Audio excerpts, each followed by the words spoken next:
Na parang ayoko nga ituloy itong biyahe na 'to, pero tingin ko deserve ko naman. 2023 is such a big blessing po sa buhay natin. So far, ito yung pinakapaborito kong taon, sa lahat kasi ang daming mga lahat ng mga imposible ay naging posible sa taong 'to para sa akin.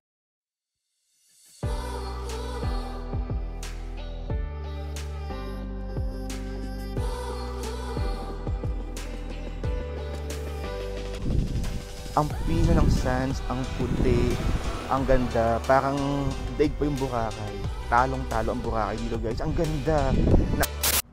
Okay, so today is our day 3 and ngayong araw na ito ay pupunta nga po tayo sa Kalawit Safari Park.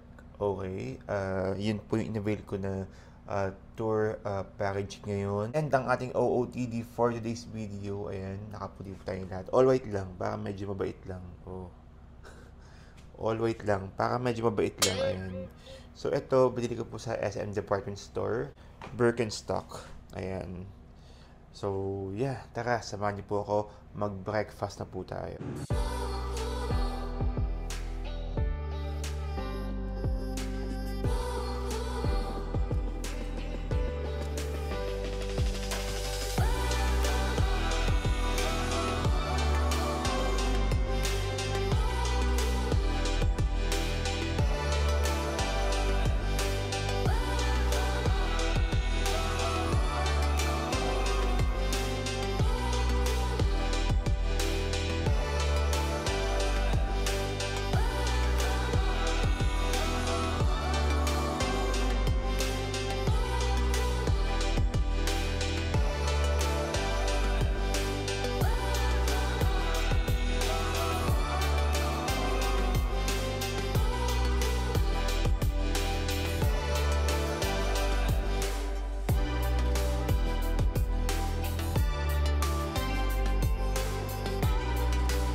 So, ang binayad ko pala dito mismo, 2.5 yung tour.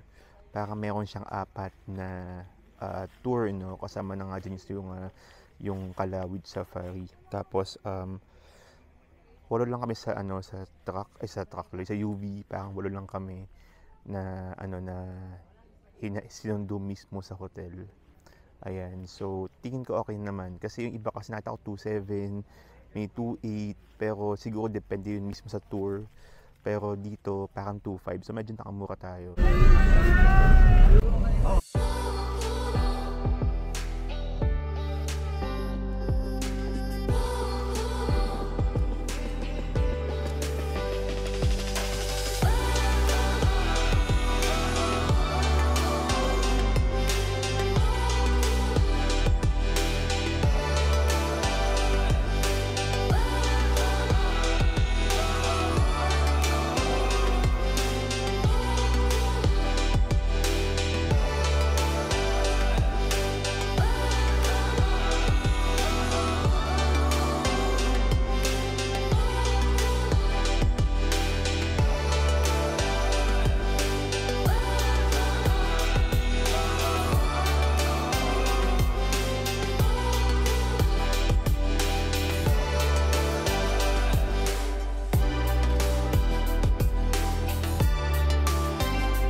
Ito yung ano yung picture, yung puting circle. Picture yan eh. Wala na. Isa pa siya.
Kasi ito po, yung ating turtle po na ito.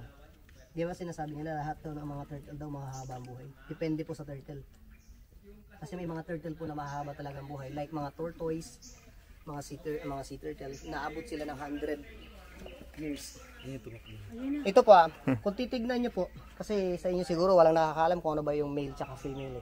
Kung titignan mo, same lang po eh. Ang kaibahan po dito sa part na to, makikita nyo. Yung ang male po natin, merong siyang curve. Lubog. Meron siyang lubog. Mahaba naman po yung kanyang tail. Ang babae po natin, flat lang po siya. Mas maikli naman yung buntot ikukumpara sa male. Ang purpose po nito, for egg sila. Mating season. Kaya po may curve yung ating male. Pagpatong niya po, dahil kaya mas mahaba yung kanilang tail, dahil yung organ nila, doon po sa tail nila. Apo. Tsaka ang mga pagkain nito hindi mahirap pakainin dahil nga po kinakain mga vegetable din lang po. Rice. Pero to adult size na po ito. Hindi na sila lalaki ng pareho ng mga tortoise. Ang liit pa din. Liit lang sobra sir. Pwede nga mailagay sa bag. Actually, sa guest ko nga, lagi ako nasasabi kung sinong gusto mag-uwi eh. Pero problema niya, paano niya mauwi sa kanila. Dahil nga siyempre is endangered to eh. Pakonti na sila ng pakonti. Kaya ano. Pero yan lahat po nang nasa tubig, puro lalaki yan. Yan ma'am, kaya nagaganyan, nagmamarites. At mo, ito babae lalaki na pansinin nyo. Kung bababa yung babae, pansinin nyo lang kung bababa siya. Ang bababa dyan, lalaki lang. Bakit? Kasi Pag nilagay ko yung babae dyan, public Pagkakagulo. po ang mangyayari. Ha? Public scandal po. Pabisyan.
Sobrang init lang. Oh my god.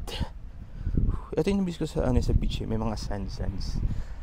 Kasi dun sa sa mga island na napuntahan namin medyo walang sands. So finally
so andito ako sa Black Island. Napaka-init.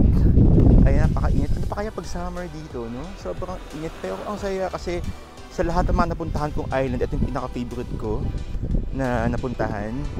Sa Torby kasi wala akong naramdaman ng mga sands. Pero dito, ang pino ng sands, ang puti, ang ganda. Parang daig pa yung Boracay. Talong-talo ang Boracay dito, guys. Ang ganda.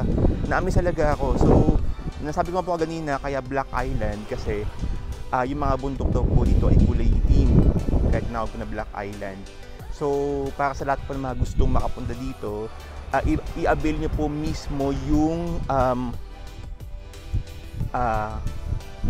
nakalimutan ko bigla yung Kaluwit. Ano ba? Basta yun, yung Kaluwit sa Safari Park. Basta naman yung Black Island na pupuntahan. Ayan. Napakaganda dito, guys. Pwede kayo mag-pictorial, pwede kayo mag-swimming sandali. Kung kakayanin niyo po ang init. Ako hindi na po naligo kasi sobrang parang feeling ko kotang-kota na po ako sa ligo at sobrang baka mangitim po tayo. Mayroon tayo may pinangalagaan tayong rumaragasang karir. Kaya yan. So yan ganda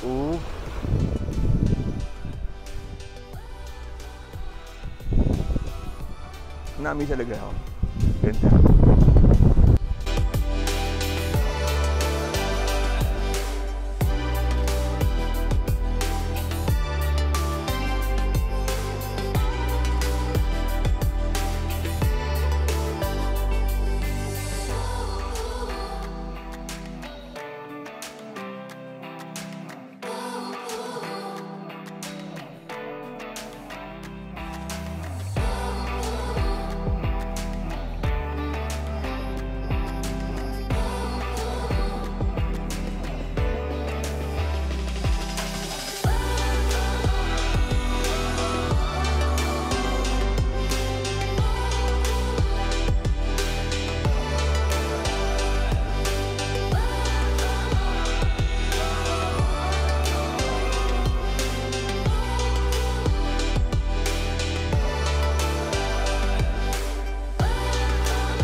Sa airport na nga po tayo and bumili tayo ng ice latte.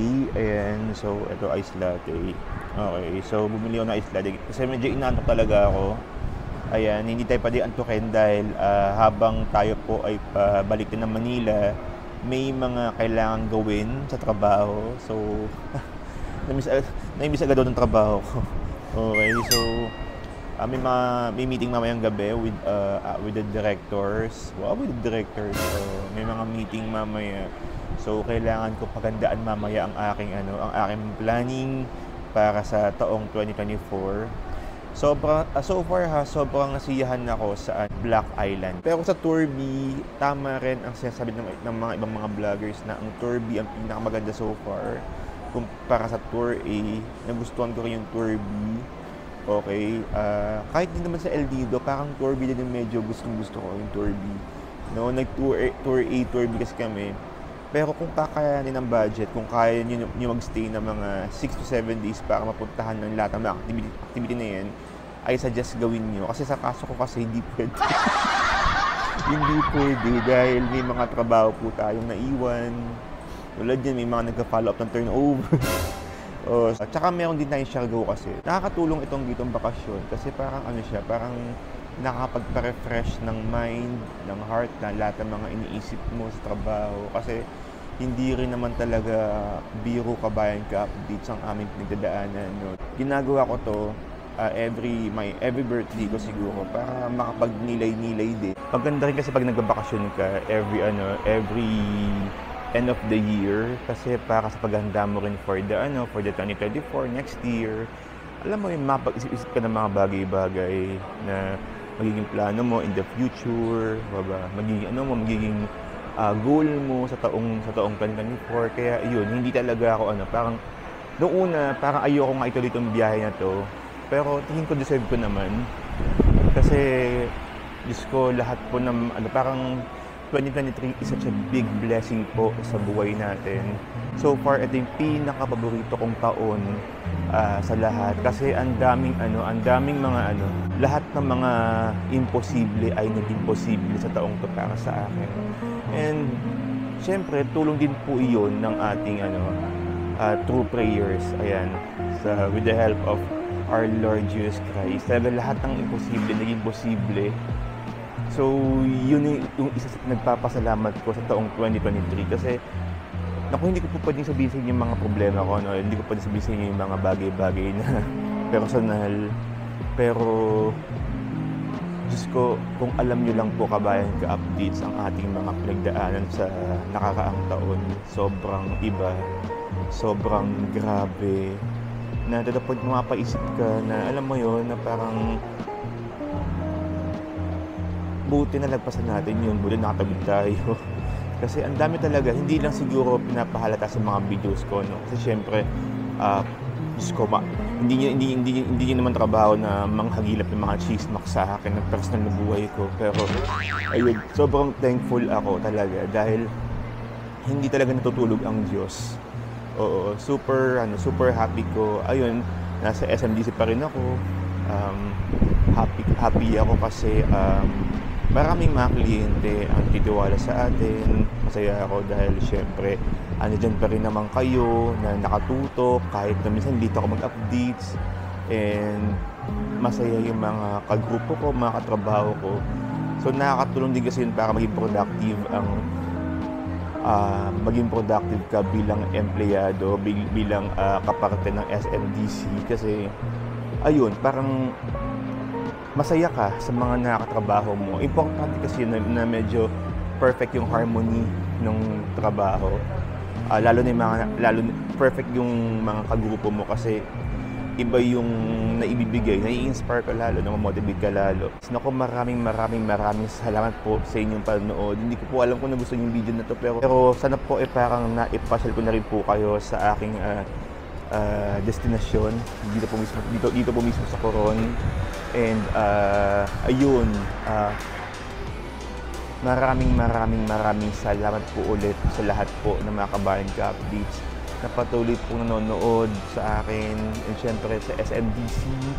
Nako, thank you po sa lahat po ng mga support na naibigay niyo po sa akin. Wala po itong blessings nito kung wala po ang SMDC sa buhay natin. Ang aking mga grupos na Boss FPRs, na Jane, Jovi, si Rona, Cherub, Nino, JM, Clay, Snowboy man, hindi ko nabanggit. Ba may nakalimutan, ba may magtampo, ba ma-issue ako, hindi ko nabanggit. Oo, maraming salamat Boss FPR, Boss JST, maraming salamat po.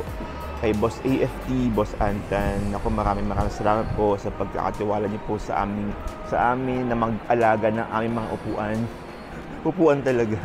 Ayan, and sa lahat po ng mga clients ko, lahat po ng mga ka-updates natin dyan na patuloy pong nakatutok sa ating YouTube channel. And sa aking mga magulang, sa papa ko, and to my mentor, sa mother ko na hindi ko na po kasama ngayon. Ayan, alam mo, hindi ko alam, pero minsan napapaisip talaga ako, what if hindi ako sumunod sa'yo? Kasi sa lahat po ng mga hindi nakakaalam, yung mother ko po talaga ang nag-motivate sa akin para maging isang consultant, maging isang specialist. So, para sa'yo to, sana masaya ka na. Ayun, walang iyakan.